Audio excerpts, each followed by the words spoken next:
Welcome to Whispers of Resilience, our MS Stories podcast, where Justine Martin, the Queen of Resilience, sits down with each incredible author featured in this highly anticipated anthology. In this captivating series, we delve into the depths of each author's chapter, exploring the hows and whys behind their desire to share their experiences with multiple sclerosis. Prepare to be inspired as these courageous souls recount their triumphs, their challenges, and the resilience that fuels their spirits. Welcome back, listeners, to Whispers of Resilience, our MS Stories. Today I've got with me Liliana. How are you? I'm good. It's cold in Sydney, but I'm having a good day so far. Yes, stupid winter. But summer is worst. Well, no, I like summer. So you're an MSer that doesn't like the heat then? Yes, I am heat intolerant. So I'm cold intolerant. Oh, can we swap? I get that all the time. Yes, please. So 10% of us are affected by the cold and 90% are affected by the heat.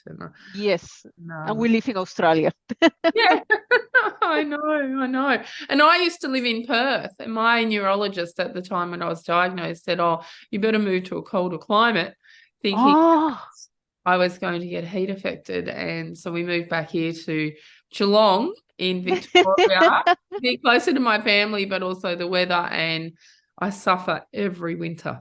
Yeah, I used to live in Melbourne, and I know how cold Geelong gets, but my dream is to live in Iceland. You can have that dream all to yourself. I'm going to Ireland at the end of the year, and that's going to be cold enough. So let's get into Liliana. I would love for you to share with the listeners and those that are watching, why did you want to write your chapter and contribute into this project? That is a good question that I haven't asked myself. But I think one of the things that you see, there's not much representation of minorities, because MS is still seen as, an apologies to use the wrong word, but sort of a white person disease, because it's prevalent on, Caucasian population. But since I got diagnosed, I noticed there's a lot of people with MS in my own country, Peru, and there's a lot of people with MS in other communities. Is that we are not as prevalent and as diagnosed as well as other the type of populations. So I thought maybe coming from a South American background, having that kind of it happens to us too, might help people to deal with it. People in migrants who feel a little bit isolated, who might not feel that understood, maybe they read it and go like, yeah, maybe I should go and see my neuro and check this out. Yeah. Definitely. And, we've loved having you part of the project. Thank you. Been great. So what did you like about the writing groups? The communication. When we used to have the Zoom calls, which I have to admit I didn't attend many, but having that kind of all over, it was like a quilt. You know how quilts are made of little pieces? Yeah. So it was like that. And even the visual, with little faces there. And seeing so many people different makes you realize how different MS is. Yes. Like mine and yours, we have the same diagnosis, MS, but we are so different. And at the same time, we are the same. Does it make sense? Yeah, we're all linked by that common thread, which is why we started this project, or why I started this project after writing an article on MS in Mamma Mia about Christina Applegate and Selma Blair herself, and that we all have MS, but we're all totally different. And for those that are, newly diagnosed, to see in the media someone living their life like this or living it like that, that isn't the way that everyone lives their lives. And this book, this anthology of 26 of us, every single one is totally different. There's 2 stories in there the same. There are common threads going through there, of course, but totally different. Yeah, and I like that. Sorry to interrupt, but I like that. I like the fact that you can identify in your difference and go, yes, I understand what you're going through. I don't have the same, but I do understand what you're going through because, my symptoms are these, and, I'm in similar boat, but different levels sometimes. What are some of your symptoms? Fatigue, Yeah. which is quite like my kids when they used to say to me, "Mom, you're always tired."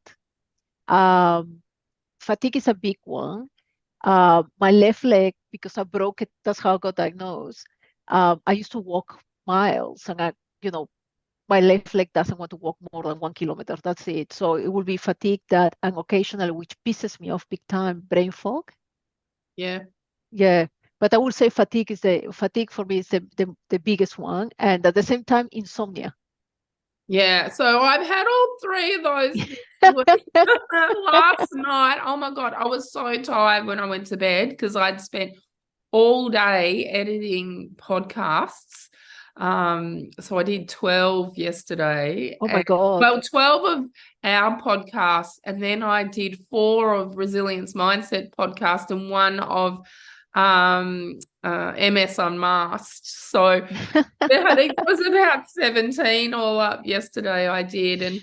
And by the time I finished and then I went to bed, do you think I could sleep? I even took double my cannabis oil and still didn't get a good night's sleep at all. And then when you're fatigued, that then enhances the cog fog, your brain farts, or the cognitive ability of what you can do, and you get in this vicious cycle from it all.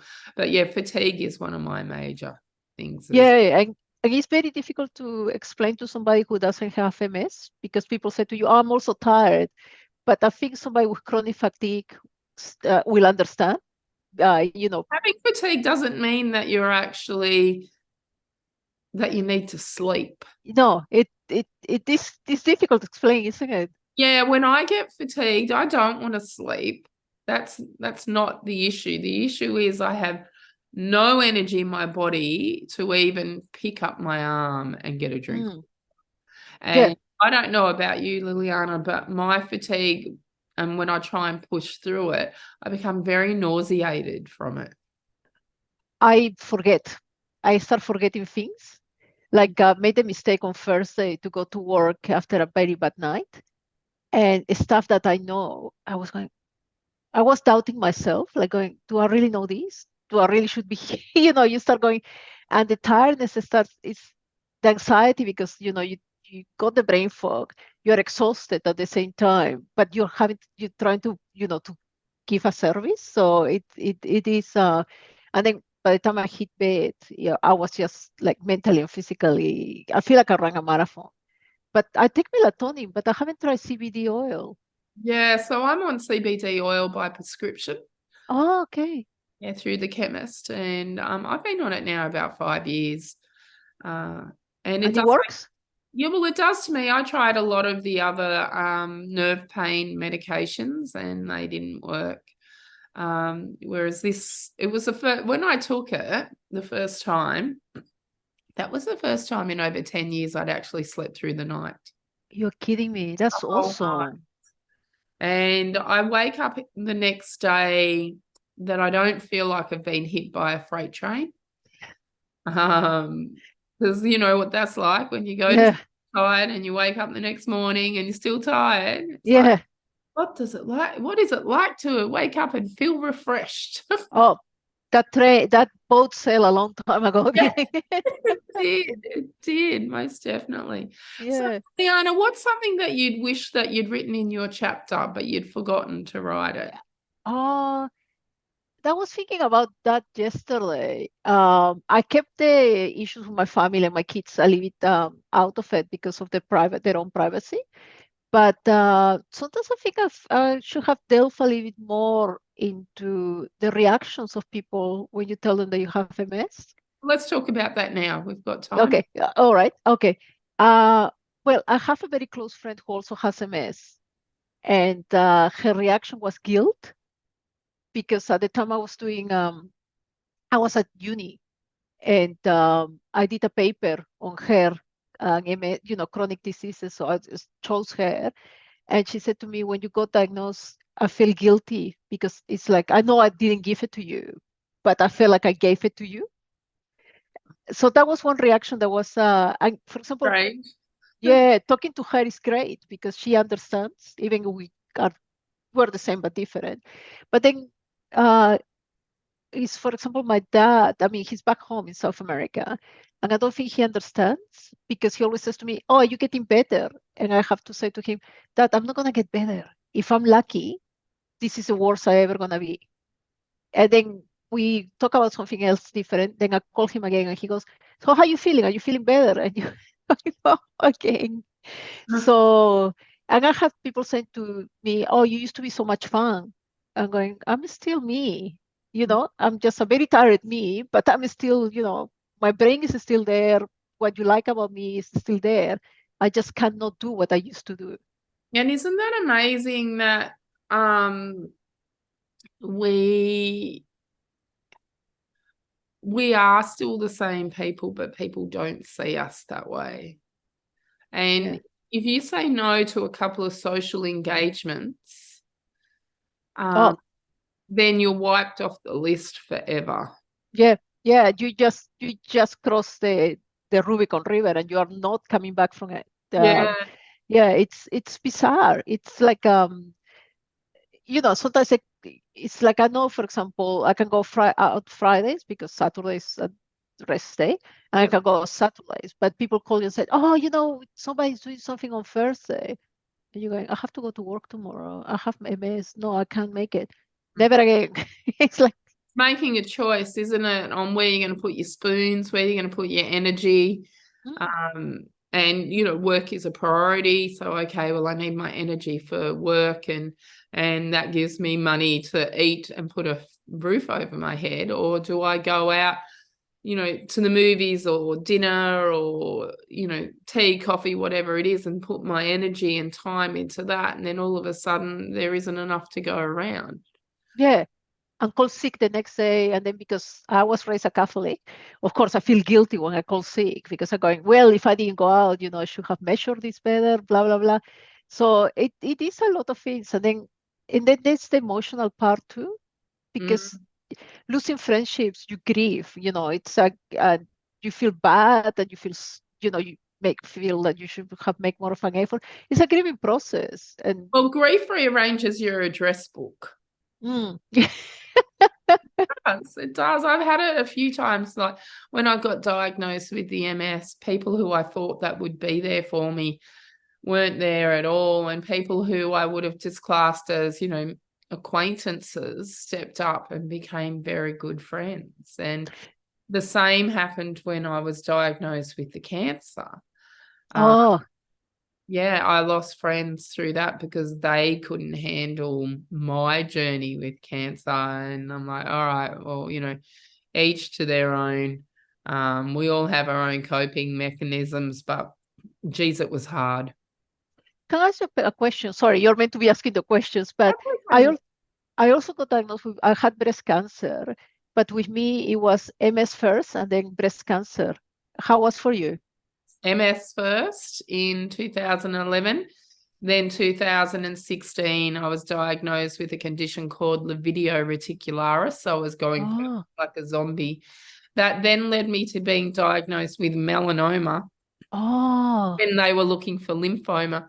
Then, so that was in the September. And then in the, I'm trying to think. Then the December 2016, I got diagnosed with mixed cryoglobulinemia. So I had too much protein in my blood, and that was causing all my internal organs to be choked off from the inflammation. And so that was killing me. I had decreased lung capacity, couldn't bend my fingers, all my toes, could barely eat. And then in January 2017, I got diagnosed with chronic lymphocystic leukemia and small lymphocystic lymphoma. So I had leukemia, lymphoma, melanoma, mixed cryoglobulinemia, and lividio reticularis and MS all at the same time.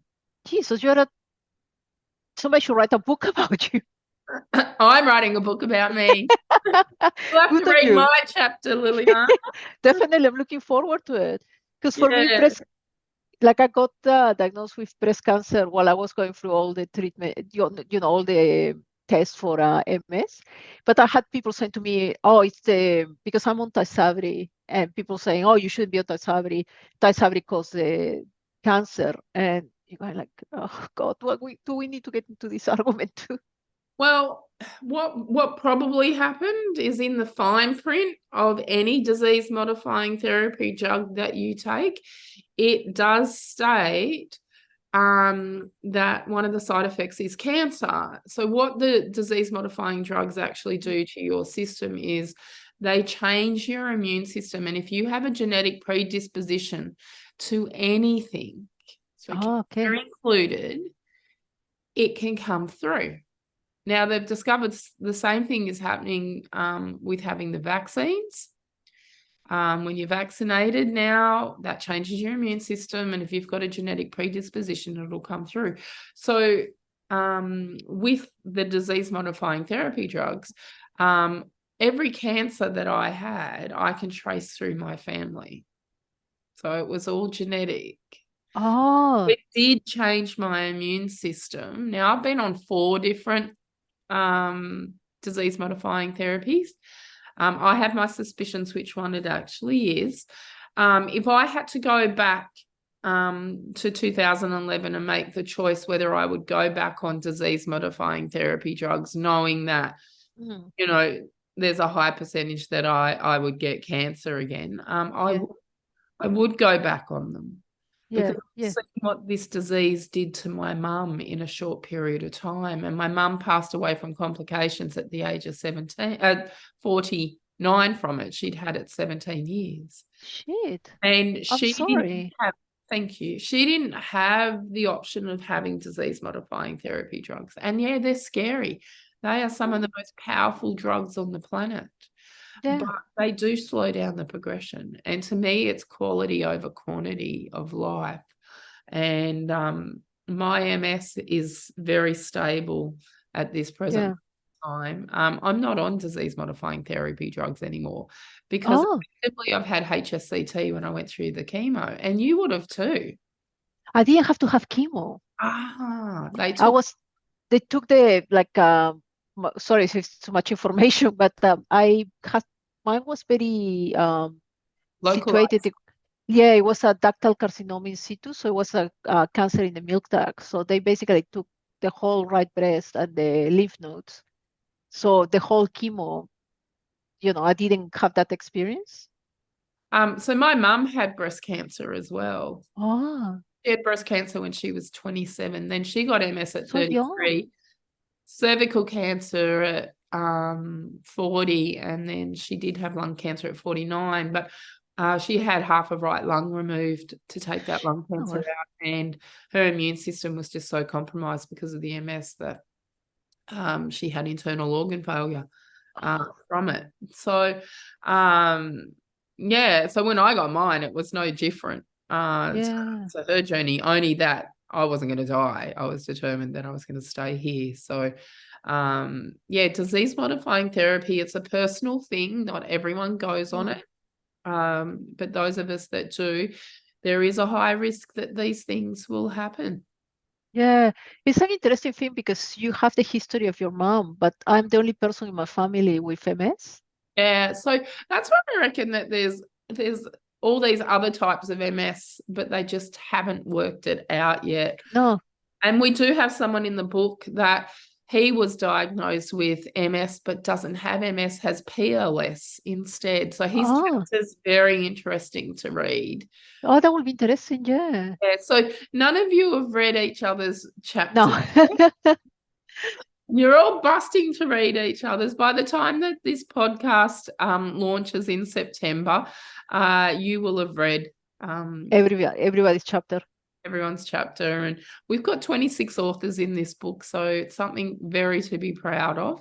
Liliana, if you came across someone that was newly diagnosed, what advice would you give them? Don't give up. Be adaptable. You're gonna have to adapt to changes. Things are gonna be different to the normal kind of thing. Listen to your body. And please don't listen to Google. Don't do Dr. Google. Don't ever do Dr. Google. Yeah, Don wrote please. about that in his chapter. He said Dr. Google was evil. Oh God, this is the worst. It's a minefield. And because you don't know what's true and what isn't true on it. no, and it's also like you always get, like, for example, I have I'm lucky or unlucky enough that my partner is a physicist. So he's very like evidence-based, this is evidence-based, this is evidence-based. And we used to have a lot of people that used to come and say, oh, this diet and that diet. Like he was saying, that's not evidence-based. And, but it becomes a minefield, isn't it? Because it becomes you trying to explain, I'm not doing the whatever protocol or diet because it's not, there's no evidence. It helps some people. So if it helps you, and that's fantastic. It's all a personal journey. Yeah. On this, and what works for one doesn't necessarily work for another, and that's the same with the disease modifying therapy. That's why so many of us have been on so many different types, because what works for one didn't work for the next one. No, it's like it's not like when you have a headache, you take Panadol, and that in most cases it's going to work. Yeah, but with us, it's like, okay, we'll start you with me because I don't fit in either category. So I'm not remitting, relapsing, or progressive. I'm like sort of in the middle. Got a foot on both of them. But they went Tysabri straight away. And it has to stop the progression. It cannot make my leg, go back to what it used to be. But it is helping me a little bit to to cope with the fact that, it stabilized you out at this stage. Yeah. So Sabri is one of the big guns that they pulled out. Yeah, they love Tysabri. The only thing I was hoping to be moved to Ocrevus, just because I only got one arm. They can use, and I have to go tomorrow to have the infusion, and I cover myself in numbing cream because I became such a wimp. I go from putting my arm out, just put needles on it, to, do you have to? Yeah, needle phobia is a big one. I have to give myself an infusion every week. So, yeah. No. Yeah, so I get other people's antibodies now because I have no immune system left. You do it yourself? Yeah, I've been doing it now 3.5 years. Wow, you're brave. I don't think I could do it myself. Brave didn't even come into it, Liliana. When COVID, no choice. No choice. When COVID happened, I used to go into hospital and have it by IV.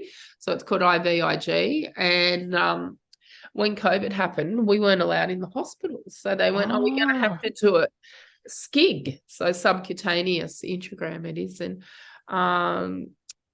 so I've been doing it, had to learn how to do it and freaked out like you did. And they're only tiny little needles. They do hurt, and occasionally I do hit veins and I have blood going everywhere when I put and I end up with 3 big golf balls either in my legs or in my stomach, depending where I'm putting them, for about 48 hours until it dissipates under the God, skin. You're amazing. I had to do Clexan when I broke my leg, the anticoagulant. Yeah. I used to just close my eyes and go because it's the worst needles ever. You still did it. So whether you've got your eyes closed or open, you still did it. And they're the things that we have to do in order to stay alive. Yeah, it's like a person with cancer. You've been through it. You don't like chemo. You don't like the side effects. No. But it's keeping you alive. And it's the same with us, isn't it? But we still all have the personal choice whether we want to do it or not. Yeah, with cancer, I think that takes away, what you're it's life or death. So they cannot go like, maybe I won't go into this drug, but I'll try, because we got that chance. We go, I don't want Tysabri, I go on Tecfidera or whatever else. Yeah. That's right. Yeah, you can have the choice, and you can start on a disease modifying therapy, and if you feel it's not working, your neuro feels it's not working, or the side effects are way too much, then we can make the choice of coming off that one. I've been on 4 different disease modifying therapies. Oh, wow. That's amazing. That's why I like what you said, because I like the fact that I still have agency. Like I don't have agency about what my body decides to do. I can control that. But in a sense, having that little kind of decision making, input is very important. And I think it's one of the biggest things for us as people with MS, that we still can make choices. Yeah, and being proactive in your healthcare as well. I do watch what I eat. I try and I've developed mast cell activation syndrome last year, which is another side effect. Oh, It's a symptom from MS as well, with a compromised immune system. So there's a lot of foods. I'm histamine intolerant. You'll notice that I'm very nasally today. yeah. That's because I had one can of alcohol yesterday. Ah, It sets it all off. So that was a personal choice last night. After editing 17 podcasts, I'm like, I need a drink. And I don't normally do that. And I'm like, it tasted really good when it went down. I'm like, oh, tomorrow being as nasally as anything can. Bang, I did. So we know what affects our bodies, and the choices we make on the food that we eat, and the exercise and the water, and I'm probably, this is going to sound really strange to you. Well, it mightn't. I'm the healthiest that I have been ever, because I look really? after myself now more so than what I ever have in the past. So mentally, I go for a walk.